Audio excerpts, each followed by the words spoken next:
Only 2 in 10 Americans believe that America is headed in the right direction, and only 3 out of 5 Americans disapprove of the way that the president has been handling the economy.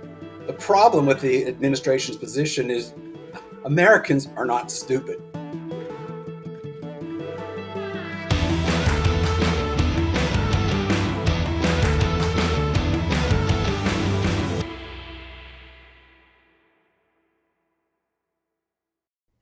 David Eisner, former Assistant Secretary of the United States Treasury, as well as acting Treasurer of the United States of America, and a honor to have you with me on Global Perspectives. Thank you for joining us today. Ellie, it's an honor to be with you, as it was an honor to serve with you in the previous administration. I am so thrilled to have you on the show today because, unfortunately, when you scan the headlines, the news today is dominated by bad economic news. And I wanted to ask your thoughts in contrast to the Trump administration and the Trump years, where we saw the economy growing at a healthy clip. We saw record employment, especially for American minorities, and we saw no inflation in the U.S. What is your read of the U.S. economy today, and how does it compare for you with the Trump years? Well, maybe I should start with the Trump years, Ellie. Before the coronavirus invaded our shores, we had built the world's most prosperous economy. On the back of the largest tax cut in American history, the Tax Cut and Jobs Act of 2017, a pro growth, deregulatory posture, and the most pro American jobs and business trade policy in US history, or at least in generations. We added 7 million new jobs, cut unemployment to 3.5%. As you say, we had the lowest unemployment rate among women in 70 years, the lowest unemployment rate among African Americans, Hispanics, Native Americans, and Americans without high school educations in our country's history. And we got 7 million people off of food stamps, created 1.2 million manufacturing jobs. Stock market increased to over 30,000, and Americans were able to buy homes, especially African American home ownership was the highest in American history. And then the pandemic hit. In March 2020, we were looking at an economic abyss. Our economy had contracted 30% on an annualized basis in the second quarter of 2020. 24 million Americans were out of work, 14.7% unemployment. And that we conceived of, and with the help of Democrats passed, and then we executed the largest and most creative economic assistance program in the history of the United States, the CARES Act. I'll spare you the details of the CARES Act, but our implementation, the fact that we got trillions of dollars into the economy in weeks, really saved the world economy from collapse. David, I remember that time period well because my recollection is across the administration, people were working so hard. But at Treasury, it seemed that you all were in overtime in an incredible way. Tell us a bit more about exactly how that's kind of a big statement that the CARES Act saved the world economy. Tell me exactly how you understand that.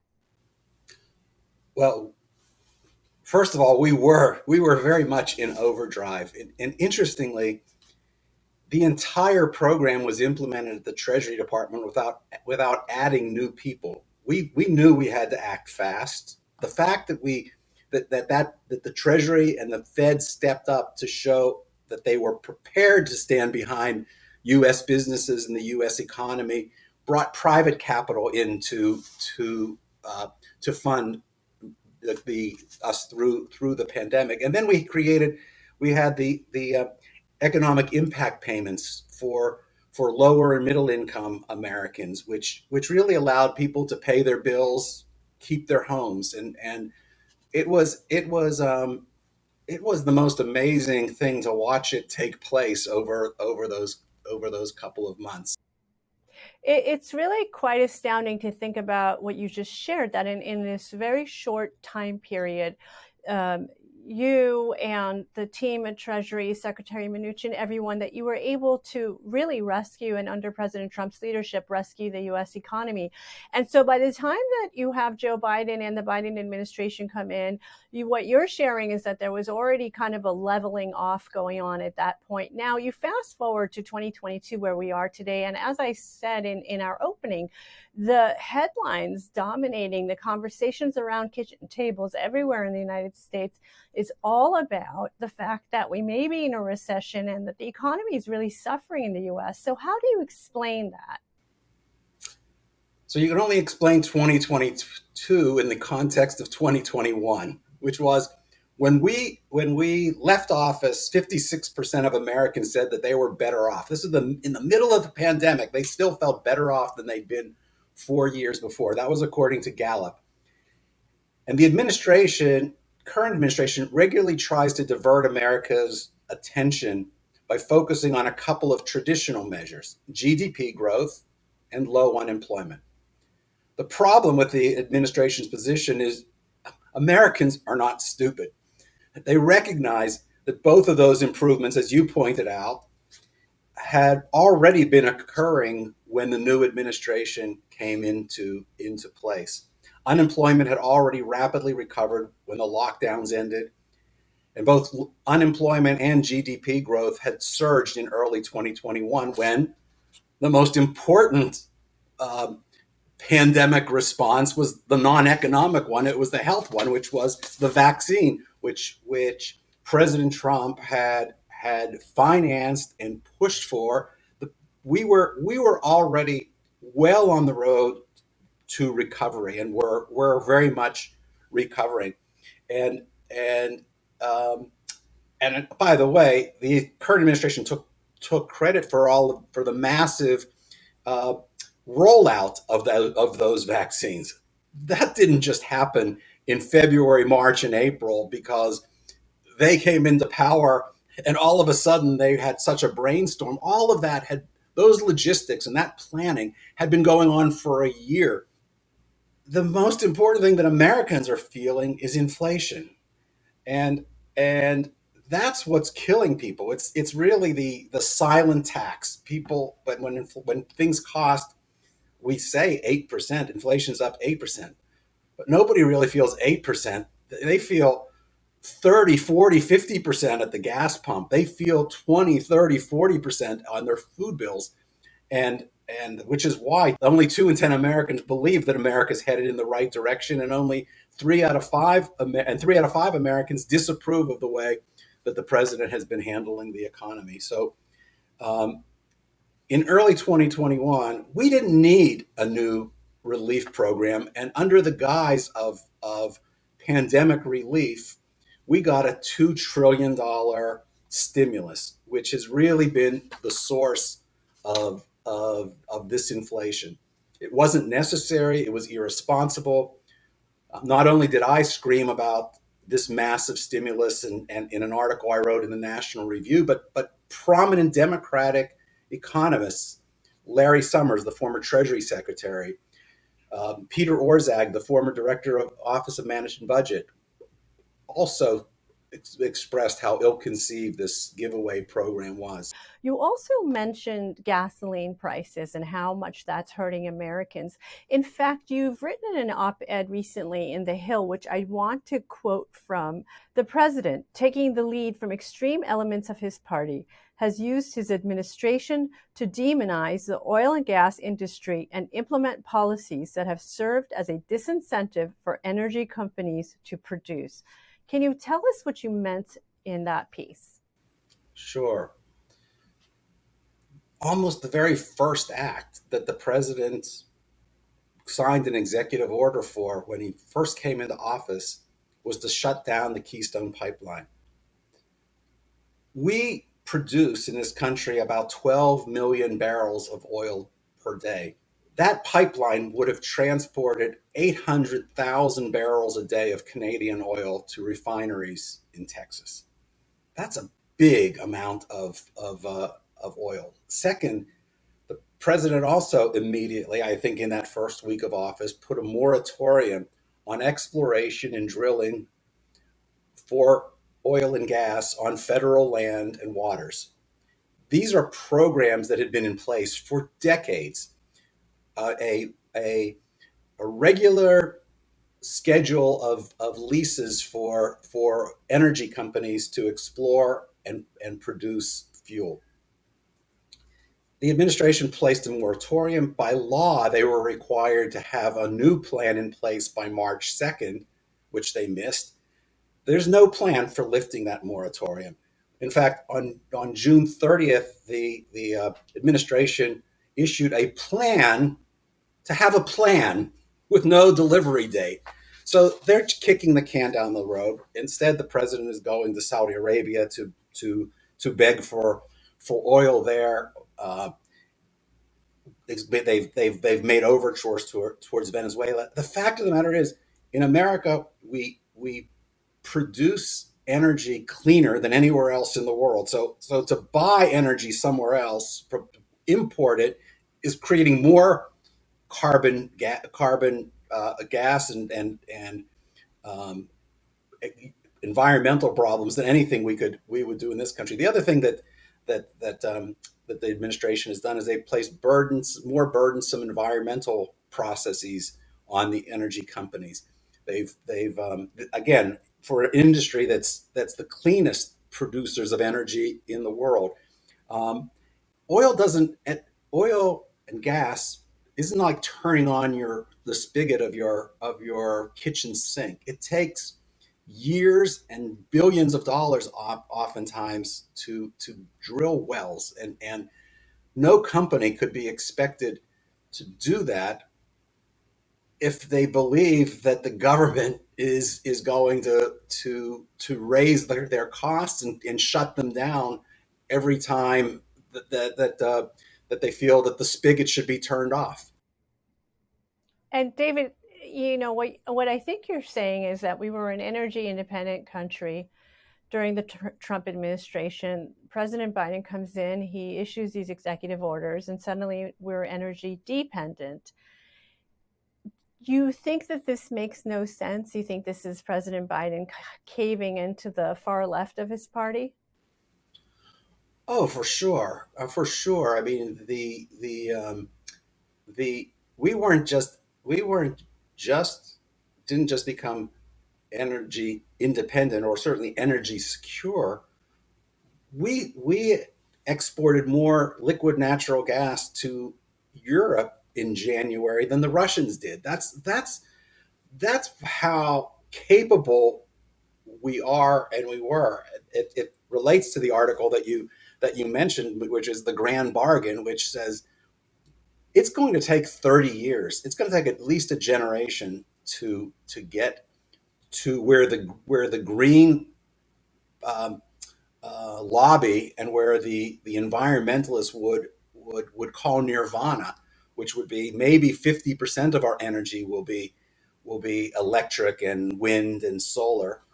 But that will take 30 years. Why we have punished our people for the next 30 years in in the pursuit of this dream makes really no sense, and it really is because of this extremist um, green lobby and green um, constituency that the president caters to. And it seems like it's a national security threat as well, because as you mentioned, we're now begging other countries and even thinking about importing from places like Iran and Venezuela that are either enemies or foes of the United States. Is there a way that the economy could regain its traction, its footing? Are there policies that the Biden administration could implement even today that could turn things around for average Americans? The overregulation that this administration has reimposed on our economy has done nothing to make doing business and being able to offer products cheaper. Um, Energy is not a, as I said, a turn the spigot back on. So there's probably not a lot that could be done in the immediate term to to um, to turn that around. Um, but inflation is really a function of government spending as well as individual spending, and we continue to run massive deficits. And so, if you had your way, if you were back in Treasury today, what would your advice be to the president? Um, I think that what we must do from an energy perspective is face this reality that that the um, that the world is not going to be free of fossil fuels for a generation, and stop um, stop trying to stop punishing the American people by punishing those companies. If the grand bargain on that is to invest more in some of the green initiatives, electric, solar, wind, so be it. If we can move up those dates by a few years, great. But we've got to get to the long term, and getting to the long term means surviving the short term. And your sense is that if we don't do that, it's the American consumer, that it's the average American man and woman that is being punished in the meantime. Yes. David, I'd love to pivot now to what I thought was some of the most successful features of the Trump administration's foreign policy, and really tied together both the State Department and the Treasury Department. And that was the sanctions that we levied against many of America's greatest foes and enemies again. And that was the Iranian regime. So, could you tell us a little bit about the sanctions that we levied against Iran? If you think that they were successful, and your sense of what the Biden administration is doing. My understanding is that even though a lot of those sanctions, the Trump administration sanctions, have not been lifted, they're not being enforced. That's right. By almost all accounts, those sanctions that we imposed during the Trump administration, the maximum pressure campaign, was having a devastating effect on the Iranian economy. In 2016, before signing the JCPOA, the Iran deal as it's known, Iranian GDP surged 12.5% and enjoyed solid growth of 3.5%, 3.7% in the second year after the JCPOA. That reversed almost immediately after the US withdrew from the JCPOA. The Iranians had negative growth of 5.4%, 7.6%, and 6% in 2018, 2019, and 2020. There's no question that the maximum pressure was working, and certainly what we're seeing today is not.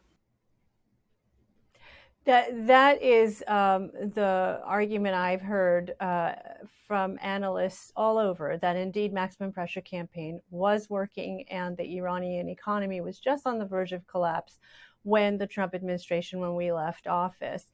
And so I wonder too if there isn't a model for the Biden administration in dealing with Russia. Yeah, the model is it's a similar model. I mean, there are really three types of sanctions on Russia. There's sanctions against their business and banking sector. There's sanctions against business and trade, and then there's sanctions against on individuals, mostly oligarchs. But um, and but sanctions aren't a a a solution in and of themselves. It's really the combination of sanctions and diplomacy and military threat that could possibly stop a superpower like Russia from um, from the type of misdeeds that it has been doing in the last 6 months, and so we should close the loopholes and engage in stronger enforcement of our sanctions against Russia. We need to keep solidarity with the other Western countries. That needs to remain steadfast. And we really need to arm the Ukrainians, not a billion here and 400 million there, and we'll talk to you in a few weeks. We really need to show very strong commitment to them so that they can plan. You can't plan based on whether you think you're going to get a couple of billion this month or next month. We need to have a clear commitment to allowing them to arm themselves to at least push the Russians back enough to allow the Ukrainians to negotiate an honorable and acceptable peace. It certainly doesn't seem like the Biden administration has a strategy or a plan in dealing with this conflict, and so there is definitely this sense, I think, for all of us that certainly Ukraine can't plan either because the U.S. doesn't seem to have a plan. David, I know our time is running out, and I'd like to ask you a question. You have a storied career on Wall Street before you joined the U.S. Treasury and have held the most senior positions in the U.S. government. I had the great fortune and honor and privilege of knowing you and your lovely wife and family as friends and as Shabbat guests at your home at your Shabbat table. And I wanted to ask you how you do it. How have you managed to be an observant Jew and have the career that you have had? Well, the it's there's no dichotomy there. That is, um, um, I've been a 6 day a week worker, and that was true at the Treasury Department as well. Um, and and I've tried to live. I really tried to integrate my life, not just my Sabbath observance and my kashrut observance, but really to kind of live in it in an integrated way, and to say that the way I conducted business, both in the private sector and in Treasury, was very much driven by Torah values. Um, uh, in Genesis, we're told that God created us in His image, and therefore how we act should be like God, and how we treat others, whether they're employees, customers, even competitors, are people who also are in God's image. And the Talmud says that the first question that we will be asked when we enter the heavenly gates is, "Did you conduct your business affairs honorably?" And so to me, being an observant Jew and being completely engaged in the world, both in business and in government, has just been an integrated approach to my life. David, for young people who might be watching or listening us and maybe early in their careers, what's your advice to young Jews and really people of all faiths who maybe feel at times that they are given a difficult choice to make between maintaining their observance level and their careers? What's your advice for them when they find themselves in those moments? I have found largely that if you're proud of who you are, and you're a person who can add value to an organization, that you shouldn't have a lot of worries in life. That people will respect you, and you can achieve whatever goals you set for yourself. Well, that is just truly inspirational to be proud of who you are. And it's a message that I hope that young people all over take to heart. And so, with that, I thank you so much, David Eisner, for joining me on Global Perspectives. Thank you, Ellie. It's really great to see you.